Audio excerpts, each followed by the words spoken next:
Muy buenos días, ¿cómo les va? Otra vez estamos ustedes y nosotros frente a frente para compartir este ciclo de entrevistas especiales que venimos realizando a través del Libertador TV con diversas personalidades del quehacer de la provincia, fundamentalmente en su ámbito institucional, político, social, cultural. Ya iremos ampliando el espectro de nuestros invitados especiales a nuestros estudios. En esta oportunidad ustedes se darán cuenta por la escenografía que no estamos en nuestros estudios como lo hacemos habitualmente, sino que esta vez, en vez de que Mahoma vaya a la montaña va a Mahoma, no sé si lo digo bien, pero en todo caso podrá ser al revés. El hecho es que en esta ocasión hemos realizado una visita al lugar de nuestro entrevistado, que es un entrevistado muy especial, por cierto. Se trata del arzobispo emérito de la provincia de Corrientes, o de la diócesis de Corrientes, para ser más precisos, Monseñor Domingo Salvador Castaña, que nos recibe muy amablemente en su domicilio. ¿Qué tal? ¿Cómo le va, Monseñor? Muy bien, muy bien. Muchas gracias por la visita, ¿no? Que se proyecta tan en nuestra sociedad, ¿no? A través de este medio de comunicación. Bueno, lo presenté como arzobispo emérito, ¿no? Y por allí, como hay muchos televidentes, algunos saben de qué se trata, otros no saben tanto, le preguntamos así, simplemente como para arrancar este diálogo, ¿qué es un arzobispo emérito o un obispo emérito? Sí, ya el beato Pablo VI, que será canonizado el mes que viene, si Dios quiere, será San Pablo VI, ¿no? Él estableció después del Concilio Vaticano II, pidiéndole a los obispos que a los 75 años presenten su dimisión, claro, porque ya suponen que están muy mayores para dirigir una diócesis, ¿no? Entonces, ya desde entonces, cuando el obispo cumple 75 años, presenta su dimisión y el Papa ve si hay motivo para aceptársela o no inmediatamente, ¿no? Yo estuve 2 años más al frente de las diócesis, hasta los casi 77 años. Así que me aceptó la renuncia el Papa Benedicto XVI, precisamente. Que le dijo, espere un poquito más, le dijo. Me dijo, espere un poquito más, sí. Y entonces el obispo emérito entonces se convierte en obispo emérito. El obispo es siempre obispo, ¿no? Claro. La consagración episcopal es para siempre, digamos, ¿no? De esta manera que puede hacer lo que hacía como obispo, nada más que no está al frente gobernando una diócesis. Claro. Y es una especie de jubilación, podríamos decir. Claro, para equipararlo a la vida civil común. A nuestros términos, ¿no? Por eso se pone, no es un título el ser emérito, sino claro, que es una situación, ¿no? Tampoco como descanso, porque nosotros nunca descansamos, estamos haciendo otras cosas, ¿no? Siempre se lo ve a Monseñor Castaña, sí, opinando, sí, siendo consultado, recibiendo visitas, seguramente sí, muchas, sí, ¿no? Sí, muchas visitas vienen a verme, incluso como a confesarse o a dirigirse espiritualmente. Predicaba hasta hace poco muchos ejercicios espirituales al clero, sobre todo, que me pedían de distintas diócesis. Ahora ya menos, porque ya acepto menos, porque me cuesta más los viajes. Yo ya soy muy mayor, ¿no? Sí, claro. A ver si cuesta un poco. Entonces, pero de todas maneras estoy acá, mentalmente me siento más joven que antes, me da la impresión.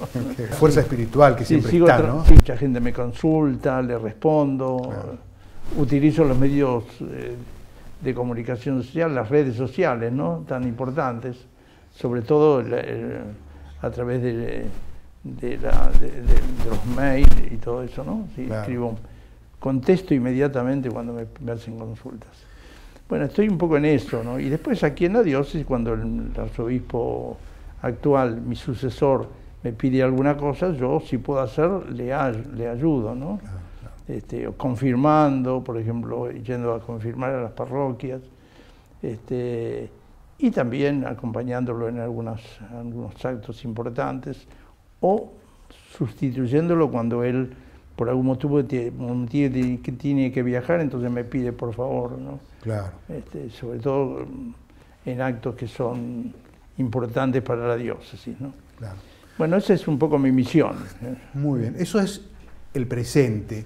Ahora yo le propongo que hagamos un poco de historia, vayamos un poco atrás, dentro de los tiempos que nos permite la televisión, lógicamente, y nos cuente cómo empezó en su vida esto del sacerdocio. ¿Dónde usted recibió el llamado al sacerdocio? Hace muchos años. Hace muchos años. Hay que remontarse muy atrás, ¿no? Claro. Yo desde muy pequeño fue, ¿no? Yo recuerdo siempre cuando era muy pequeño quería ser médico. Después cambié, parece que médico de almas era. Pero era muy pequeño. Después fui a una parroquia, me incorporé, fui monaguillo de esa parroquia. ¿Y en qué lugar de la Argentina fue esto? ¿Dónde nació usted? Bueno, yo nací en General La Madrid, a 450 kilómetros de la capital, claro. Pero mis padres eran porteños y nací ahí porque mi padre tuvo que viajar por motivos de trabajo, tuvo que viajar a General La Madrid, y entonces se llevó a mi mamá, que estaba de 6 meses, y estuvo 3 meses ahí, y ahí nací yo. Claro. Y ahí fui bautizado a los 20 días, y después me trajeron a Buenos Aires de nuevo, y ya después no fui más. Volví a ir a General La Madrid siendo obispo, porque me invitaron especialmente, sabían que había un hijo del pueblo, era obispo en este momento, entonces me invitaron en las fiestas patronales del pueblo, me acuerdo siempre, así que recorrí los lugares con mi mamá, que vivía todavía, ¿no? Claro. Mi mamá y mi hermana y mi cuñado fuimos juntos a General La Madrid, que a mí fue una cosa muy impactante, porque yo cuando entraba por la avenida central del pueblo decía, aspiraba muy hondamente, digo, estoy respirando los primeros aires que respiré en mi vida. Claro, los mismos aires. Claro, ahí había nacido. Bueno, eso fue un poco, pero bueno, después la vocación sacerdotal apareció enseguida, claro. Sobre todo en contacto con muy buenos sacerdotes. El párroco era un santo varón ya muerto. El vicario un hombre muy dinámico, muy joven, que ya también ha muerto, porque claro. Hay que pensar el paso del tiempo es inevitable. Hace muchos años de esto, ¿no? Yo voy a cumplir el 4 de diciembre 63 años de ordenación sacerdotal. Claro. 63. Claro. Y el 29 de diciembre cumpliré 40 años de ordenación episcopal. Como pasé obispo, van a ser 40 años que soy obispo, sí.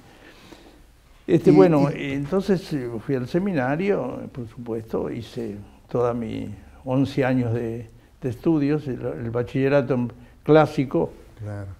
Y después filosofía y teología, y fui ordenado ahí. Después con el tiempo, tuve un tiempo de práctica pastoral, acompañé a Monseñor Saspe, a Rafaela, como primer obispo de Rafaela, como secretario suyo. Yo era muy joven, no tenía 30 años todavía. Tuvo que ir a radicarse a Rafaela. ¿Cómo? Tuvo que ir a radicarse me fui allá, sí. Y después ya el cardenal Caggiano, que era el arzobispo de Buenos Aires, me mandó a Roma a completar estudios, ¿no? Claro. Así que estuve 2 años entre Roma y Bélgica, completando estudios de teología, pastoral, etc. Después regresé. Pero el cardenal ya me había dicho, pero regresa a Buenos Aires, no a Rafaela.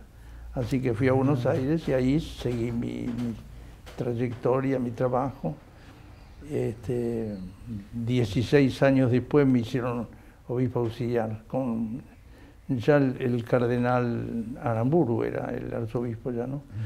Así que fui auxiliar de él me consagró obispo el 29 de diciembre del año 1978.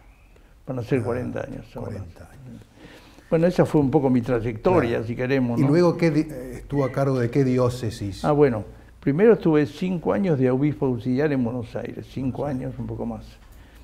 Ahí, en el año 84, el Papa San Juan Pablo II me nombró obispo de San Nicolás. En la provincia de Buenos Aires. En la provincia de Buenos Aires. Está ya en el extremo casi. La histórica San Nicolás de los Arroyos. Claro, tocando Santa Fe, ¿no? El límite casi. Bueno, y ahí estuve 10 años, estuve ahí. Me tocó un discernimiento muy importante. Apareció una señora que veía a la Virgen, que recibía mensajes. Se fue promoviendo una especie de devoción muy fuerte a la Virgen del Rosario. Una imagen tradicional que estaba ahí, arrinconada en una salita de la torre de la catedral, ¿no? Pero antes que yo, así que yo llegué, ya había comenzado un poco ese movimiento. Pero me tocó a mí ir orientando la cosa y haciendo un discernimiento. Así que me tocó y dejé erigido el santuario y comenzada la obra del santuario, que ya está terminado, un santuario enorme, ¿no? Muy lindo, claro. Con muchísima gente, va mucha gente de todas partes, ¿no? Sí, sí. Bueno, y entonces 10 años después, en el año 94, me vino la sorpresa de venir a Corrientes como arzobispo para suceder a Monsignor Rossi. O sea, ¿eso fue en qué año que vino a Corrientes? 94. 1994. Sí. Monsignor Rossi era el arzobispo. Curiosamente lo sucedí 2 veces a Monsignor Rossi, ¿sabes? Porque fue obispo de San Nicolás. Lo sucedí en San Nicolás, lo sucedí en Corrientes. Lo iba siguiendo de atrás siempre. Claro, y ahora lo voy a suceder en la eternidad, supongo yo. Porque corresponde, ¿no? Está bien. Bueno, ese es el tema, sí. Muy bien. Estamos dialogando con el arzobispo emérito de Corrientes, Monseñor Domingo Salvador Castaña, que nos está haciendo un repaso de su vida sacerdotal. Por supuesto, hay otros temas en la agenda que nos interesa mucho escuchar las opiniones de un hombre sabio, reposado, muy consultado, y no es para menos, porque despliega toda la sabiduría propia de su formación y también de su experiencia en la vida. Así que no se vaya de ahí, vamos a hacer una muy breve pausa y cuando volvamos la segunda y última parte de esta entrevista exclusiva aquí en su domicilio con Monseñor Domingo Salvador Castaña.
Segunda parte de este diálogo, esta amena conversación que estamos sosteniendo con el arzobispo emérito de Corrientes, Monseñor Domingo Salvador Castaña, quien en la primera parte, nos hacía un repaso de su vida sacerdotal, de las diversas funciones que le tocó desempeñar en el episcopado argentino, como obispo auxiliar de Buenos Aires, como también titular de la diócesis de San Nicolás, hasta que en 1994 fue convocado aquí a Corrientes para suceder a Monseñor Rossi al frente del arzobispado correntino.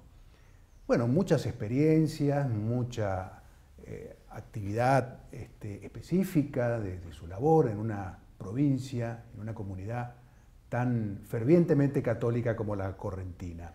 Pero también la Iglesia, como todos sabemos, además de su misión espiritual, a veces debe intervenir también y es convocada, y por cierto que que juega un papel muy importante en situaciones que trascienden lo religioso muchas veces, ¿no? Aunque su palabra siempre está inspirada por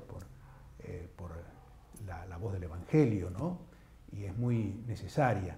Y Corrientes vivió situaciones dramáticas a lo largo de toda su historia, pero una particularmente lo queremos remontar a ese tiempo, cuando aquí en el año 1999, bueno, sufrimos una gran crisis social, económica, política, ¿no? Institucional. Parecía que Corrientes estaba al borde del estallido social, y de hecho hubo síntomas de estallido, y la voz de la Iglesia en ese momento era muy necesaria, y al frente de ella estaba Domingo Salvador Castaña. ¿Qué nos puede recordar de ese momento? Bueno, para mí fue un año muy importante, ¿no? Porque me tocó, me sentí urgido interiormente a ir en socorro de la gente que estaba sufriendo en ese momento las consecuencias de esa crisis social tan grave, ¿no? Las consecuencias de esa crisis política, yo diría, tan grave. Entonces, me puse del lado de la gente, como siempre yo digo, ¿no? Cuando vino por aquí el interventor, que era Mestre, me dice: Monseñor, qué bien que vendría. Estaban las 150 carpas en la Plaza de la Dignidad, frente a la Casa de Gobierno. Me dice: Monseñor, qué bueno que sería que usted venga al balcón y le diga a la gente que levante las carpas, me dice, ¿no? Porque a usted lo van a escuchar. No, está equivocado, digo, Mestre. Digo, yo no voy a ir nunca al balcón. Yo estoy entre la gente, no en el balcón. Entre la gente estoy. Y no le voy a decir nunca que levanten la carpa. Ellos les van a levantar cuando lo crean conveniente. Me lo aceptó muy bien, humildemente. Y así fue. La gente fue levantando las carpas espontáneamente hasta que desapareció la última carpa. Pero ellos decidieron, no motivado por mi exhortación. Yo comprendo que el obispo tenía mucha autoridad moral con la gente. Ustedes fíjense que en las carpas, me contaba la gente que en las carpas leían mis alocuciones, ¿no? Algunos políticos iban, caminaban entre ellos y todo lo demás, pero la gente escuchaba la voz del arzobispo. Era importante eso, ¿no? Por eso nuestra responsabilidad muy grave, ¿no? Sin salirnos de nuestra misión, sin meternos en política, como decimos muchas veces, ¿no? Sino, pues evidentemente es un gesto político en el sentido más grande del término, ¿no? Pero en el fondo sin salirnos de nuestra misión. Es decir, como servidores de un pueblo, desde nuestra misión evangelizadora. En el fondo fue eso. De tal manera que mis alocuciones están basadas en el Evangelio del domingo, siempre, ¿no? Entonces y ahora, ¿no? Por eso me parece importante, que eso fue muy grave, pasar lamentablemente por esa ruptura institucional que se produjo con un juicio político al gobernador de entonces, y luego con el gobierno de coalición que llamamos, el gobierno donde estaba Perier, ¿se acuerdan? Perier asumió, sí, el senador. Y después vino la intervención, ¿no? Y yo ahí tuve que, la gente acudía a mí, ellos también acudían a mí. Claro. Venían a verme, incluso venía el gabinete entero del gobierno, venía a verme enterito, venían juntos al arzobispado para escuchar lo que yo les decía, para comentarles lo que estaban haciendo. Y yo me sentí siempre muy libre, ¿no? Para decirles lo que pensaba. Ahora, qué importante es la participación, la intervención de la Iglesia en estas circunstancias, porque incluso hoy a los correntinos o a los candidatos en las elecciones a veces les cuesta mucho debatir entre sí.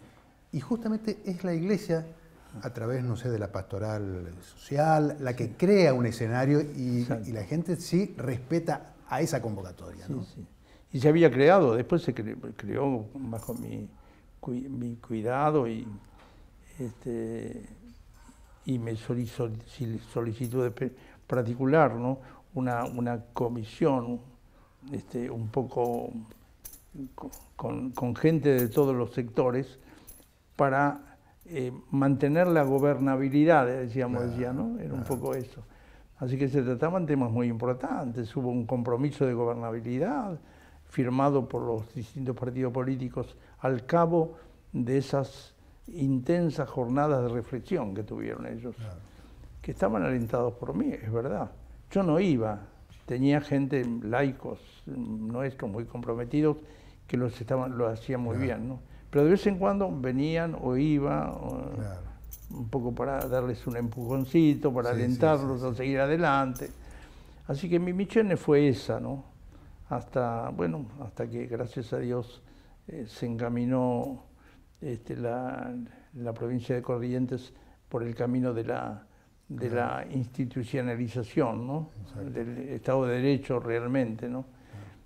Creo que nos anticipamos al país nosotros, ¿no? Como siempre. Claro, porque recuerdo que también cuando hubo esa gran crisis en el 2001, en el país, que bueno, un presidente tuvo que irse antes de su mandato, hubo también un momento de incertidumbre y la Iglesia también, allí, en la Iglesia Nacional en este caso, jugó un papel muy importante, ¿no? Sí, nuestra misión es un poco de servicio al pueblo, y el pueblo no es solamente religioso, es también un pueblo que está viviendo una vida en lo temporal, ¿no? Claro. Que llamamos. Así que por eso me parece importante.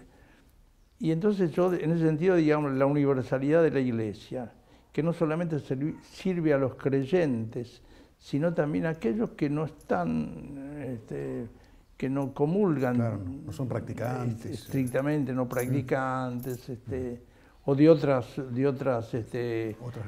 religiones, etcétera, ¿no? Así que fue un poco eso. Yo creo que yo lo recuerdo como una experiencia muy importante, muy vital, ¿no? De la Iglesia. Y después tuvimos el Congreso Eucarístico, que como coronación, ¿no? Que Corrientes quedó marcado en el país. A mí me siguen recordando qué congreso aquel. Pero los protagonistas fue el mismo pueblo correntino, ¿eh? Sí. ¿No? Multitudinario, ¿no? Magnífico, hospitalario.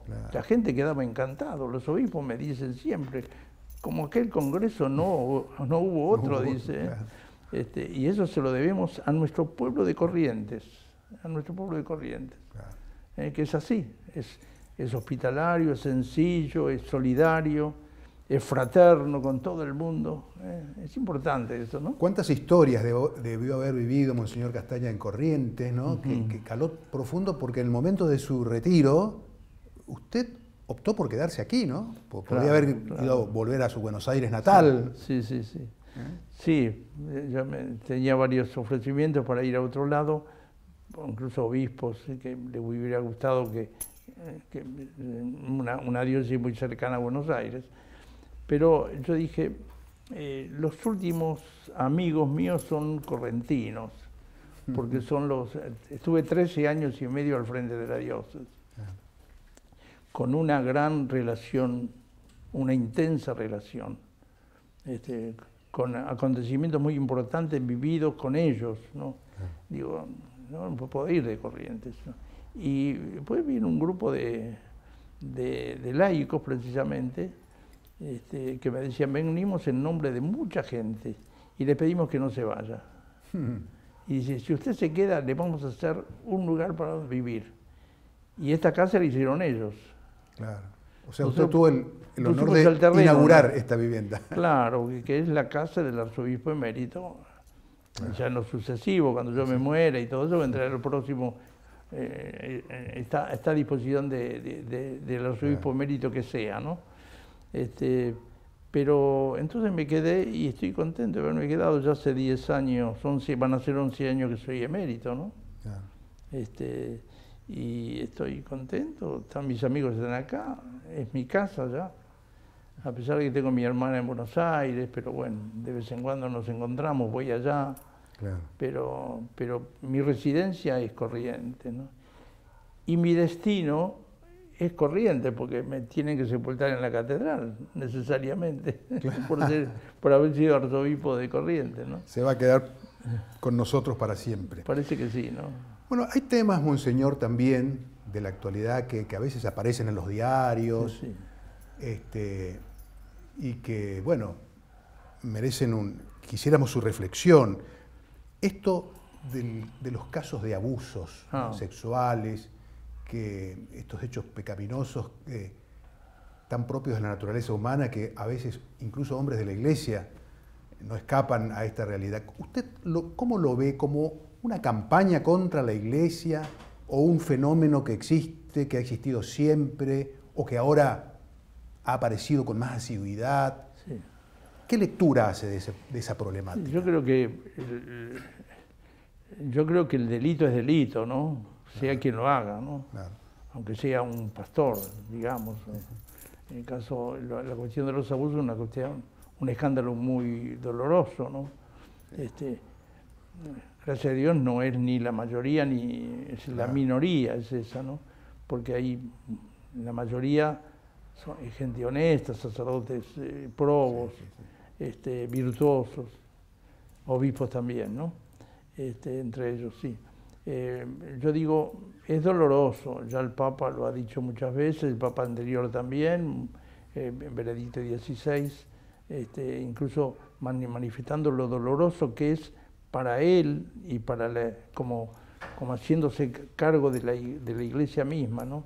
El ir comprobando estos hechos, ¿no? Claro. Por eso dice tolerancia cero y yo veo que el Papa está a los que han cometido estos delitos los va separando absolutamente del ministerio, ¿no?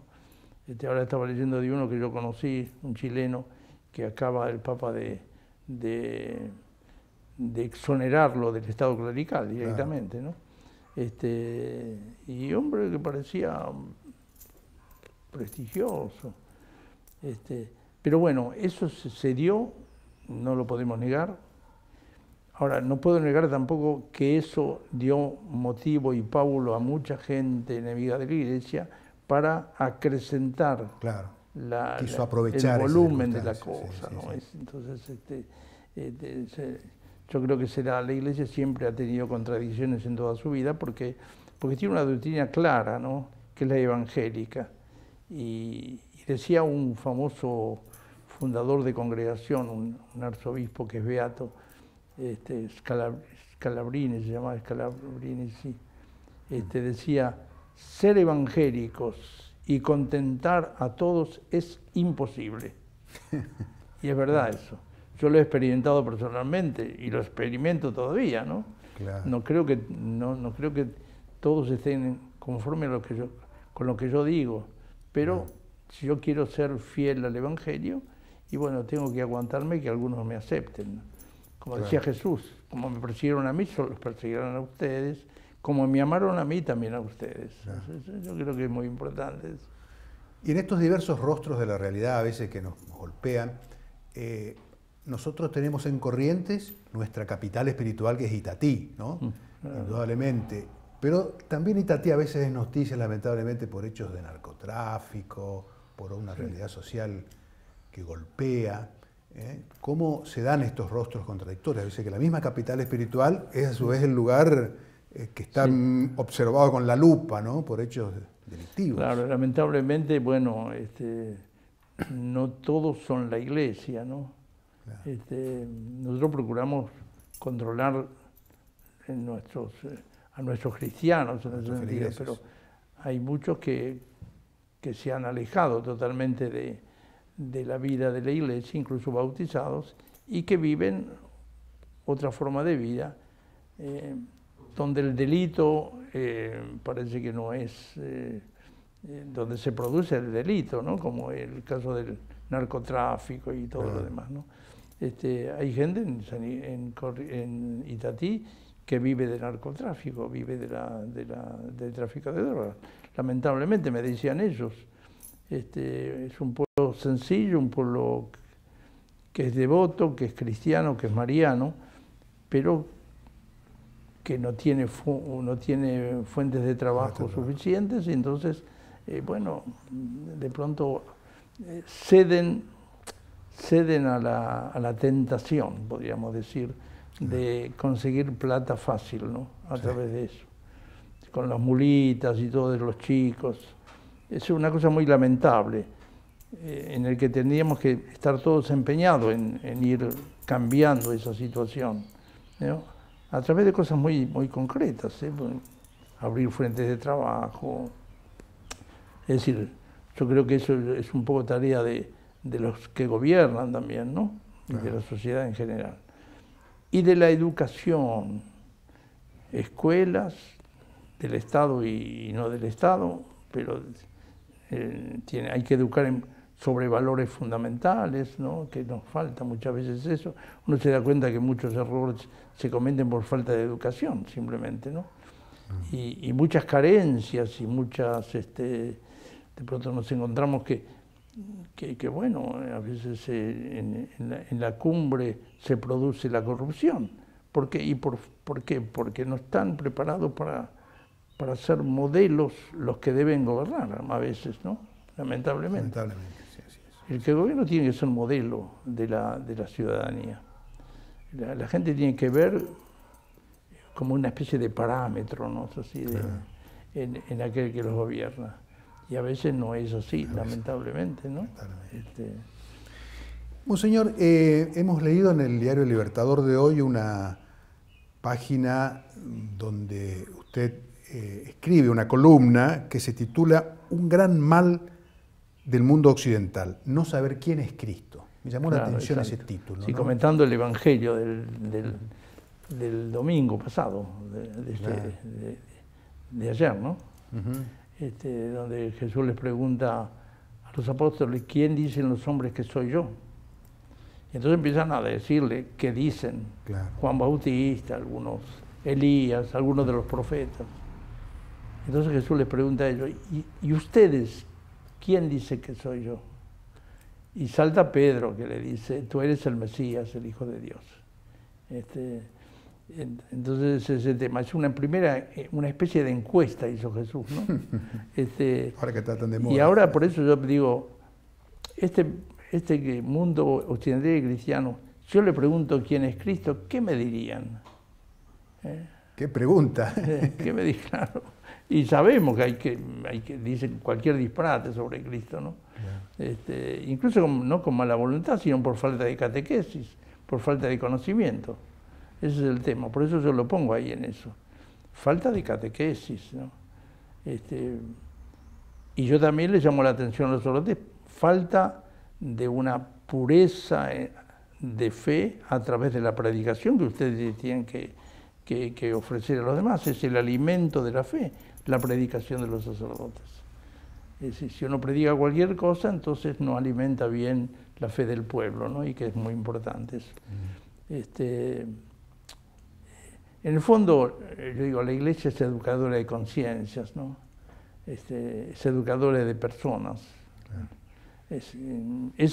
Por eso se la ve como algunos movimientos, sobre todo de la ultraizquierda, se la ve como el principal enemigo. Fíjese todo el tema del aborto que se presentó.